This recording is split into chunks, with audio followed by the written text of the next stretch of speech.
The nobler and more perfect a thing is, the later and more slowly does it mature. The man attains the maturity of his reasoning powers and spiritual faculties hardly before his 28th year, the woman with her 18th. And even then it is only reasoning power of a sort, a very limited sort.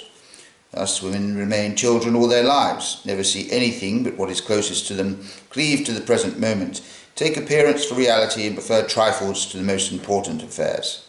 For reason is the faculty by virtue of which man lives not merely in the present as the animal does, but surveys and ponders past and future, from which arises his capacity for foresight, his care and trouble, and the anxiety he so frequently feels.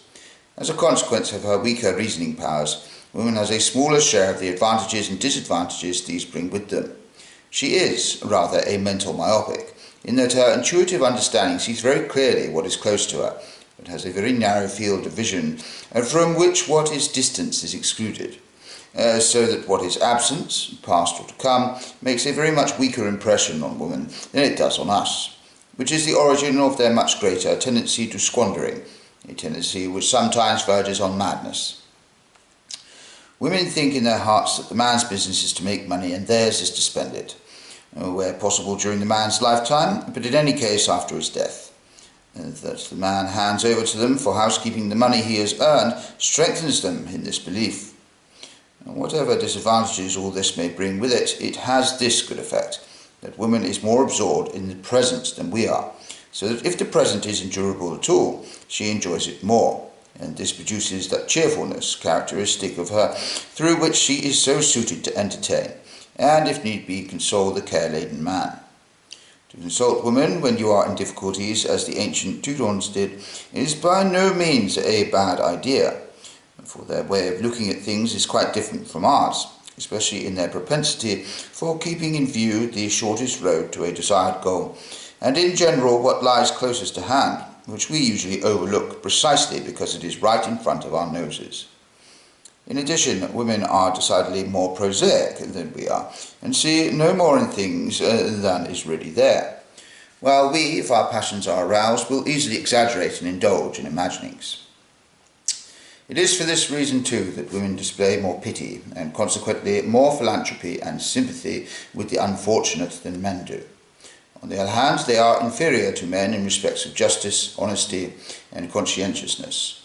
For as a result of their weaker reasoning power, women are, as a rule, far more affected by what is present, visible, and immediately real, than they are by abstract ideas, standing maxims, previous decisions, or in general by regard for what is far off, in the past, or still to come. Thus, while they possess the first and chief virtue, they are deficient in the secondary one, which is often necessary for achieving the first. One must accordingly say that the fundamental defect of the female character is a lack of a sense of justice. This originates first and foremost in their want of rationality and capacity for reflection, but it is strengthened by the fact that, as the weaker sex, they are driven to rely not on force, but on cunning. Hence their instinctive subtlety and their ineradicable tendency to tell lies. For as nature has equipped the lion with claws and teeth, the elephant with tusks, the wild boar with fangs, the bull with horns, and the cuttlefish with ink, so it has equipped woman with the power of dissimulation as her means of attack and defence, and has transformed into this gift all the strength that is bestowed on man in the form of physical strength and the power of reasoning. Dissimulation is thus inborn in her, and consequently to be found in the stupid woman almost as often as in the clever one.